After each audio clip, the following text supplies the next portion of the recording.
was small, I started dancing ballet at 3, and I danced for 15 years. It was my life. That's all I wanted to do, was just dance ballet. When I got into high school, I was really struggling with who I was. I got a boyfriend. I ended up getting pregnant by him at 18. He left when I was 6 months pregnant. On my own, I moved to Las Vegas. I didn't know anybody. I didn't have any support. I was gonna make it no matter what it took.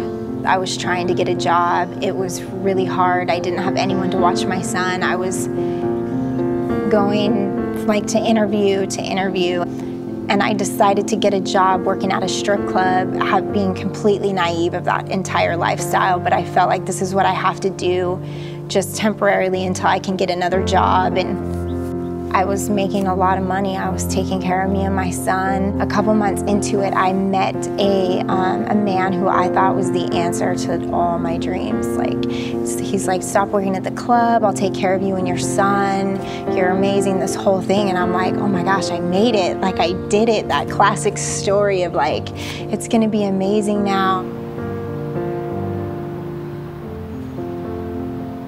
About 2 months into it, he sits me down in my kitchen. He shows me that he has my phone, my birth certificate, my social security card, all my son's stuff. He has addresses to my parents' house, my family's house. He knows all about my brother. He knows everything about my family. He tells me that he's actually a pimp and that he has complete control over everything now. This is what I'm gonna be doing. I have to work for him. I'm gonna work in the casinos. That his other girls are gonna take me out and show me how it works. I was completely overwhelmed. I had no idea. I mean, it was like getting totally blindsided by like, what are you talking about? And after a while, I ran away from him so many times, and he would just find me and my son and kidnap me and bring me back. And I just threw my hands in, like, this is my life, and it was devastating because all I wanted to do was take care of my son. Like, from the beginning, that's all I wanted, was to provide for him and take care of him. And so it was devastating as a mom, like, that this happened. In the moment, the fear was real.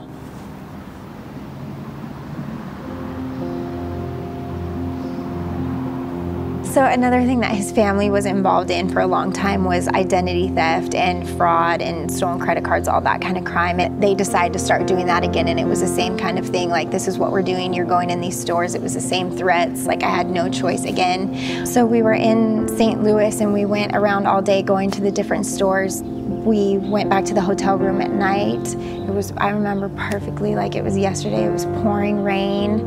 I forgot something in the car. So I ran out to the car, and for the first time in this whole journey, I thought about God. And I remember there was like this flower bed right outside the hotel, and like as I jumped over the flower bed, like this real quick thought, I just said in my head, like, God, get me away from him for a year. Like, in my mind, it was like, if I could just get away from him for a year, I could get my life together. I came back in. What I didn't know is there was an undercover police officer in the parking lot watching someone else. She thought that I looked suspicious for whatever reason, arrested us in the morning. 24 hours later, I thought I was going to be getting out, and the feds came and picked us up, took us to the federal building, and indicted us on 11 felonies. I saw my attorney that day right after they read you your indictment, and he said with my charges I was looking at 14 to 24 years in prison. So I went back to my cell that night. We had single man cells. I was in there by myself, and I couldn't even think. All I could think about was that my son was gonna be like driving to pick me up to get me out of prison. When I'm released, he's gonna be like 25 years old. And I remembered from the movies laying there that the Catholics confess their sins for forgiveness and felt like I had nothing to lose. So I got on my knees and I just started confessing all my sins, everything I could ever think of that I did wrong from when I was like a small child. But once I got, like when I was older and all the bad stuff that I had done, I would hesitate, and it was a long time. It was hours I was there, and I was just crying and weeping and just saying, like, I'm so sorry. I didn't mean for any of this to ever happen. And when I was done, it was like there was no noise. Like all of the noise left, but it wasn't silent. There was sound, but it wasn't music. And Jesus walked into my cell, and he sat down on my bed, and he didn't say anything. He just put his hand on my back, and the only way that I can find any kind of words to describe anything is that I went from one kingdom to another in a moment. Like, in a moment, everything changed. There was so much peace.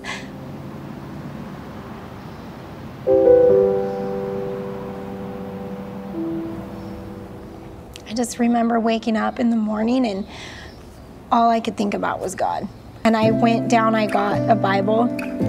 One of the girls told me to start reading in the New Testament. I'm like, all right, so I start in the New Testament, I start reading, I'm like, I'm hooked though. Like, I cannot stop reading, and I start reading through Matthew, and I get to Mark, and I'm reading, and it's like the same thing, so I'm a little like, what's going on? And I read through Mark, and I get to Luke, and it's the same story again. I'm like, what's going on? So I thought that the prison got misprinted Bibles, so I put the Bible back thinking that it was misprinted, and I got another one that said the words of Jesus are in red, so I thought that one would be good. But then I noticed that the book is like this big, and the red letters, the section is like this big, and I thought, well, that's strange. Everybody talks about Jesus. He didn't have a whole lot to say, and so I just decided to start on page 1, and I was completely hooked. I just read everything I read, I believed.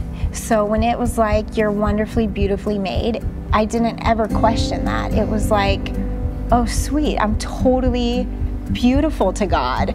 I never questioned anything. I never needed like an explanation. It was never like, yeah, but what about this? It was like, this is what it says, and this is it. So the DA offered me 24 months if I took a plea agreement. So I got out of prison. 4 days later, I started working at my grandparents' restaurant. My husband, my now husband, was the chef at the restaurant. And so I met him 4 days after I got out. It was immediate connection right away. And so we started dating. We were married 6 months later. I was, 2 months after that, I was pregnant with our first daughter. He got a job offer from a friend in Reading. We'd never been here before. We came 2 days later, looked at Reading. He took the job. We moved 2 weeks later with no plan. About a year after we got here, I started hearing a lot about trafficking, and I was like, nope. Like every time I turned around, it was like trafficking, and I was like, no, I'm good. And one day I was in worship, totally just minding my own business, just loving Jesus, the whole thing, and it was like that still small voice that was so loud though, and it was like Jesus like tapped on my shoulder and whispered in my ear, and he said, they don't think anyone is coming for them. The yes in my spirit was louder than anything that I could even yell. I was just like, I'm coming back for them, whatever. Like let them know, here I come.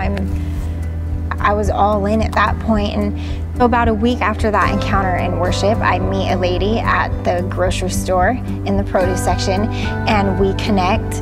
We go to coffee the next week. I tell her my story. She happens to do Bible study at a rescue home for girls, underage girls coming out of trafficking here in Northern California.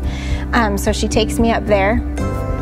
I start going up there, building relationships with the girls, and so I go up few times a week. I have been for over a year now, and my kids come, my husband comes, we hang out, we do barbecues, I love them right where they're at. And I talk about Jesus a lot, but I also just love them and believe that love never fails, and it's completely transforming their lives.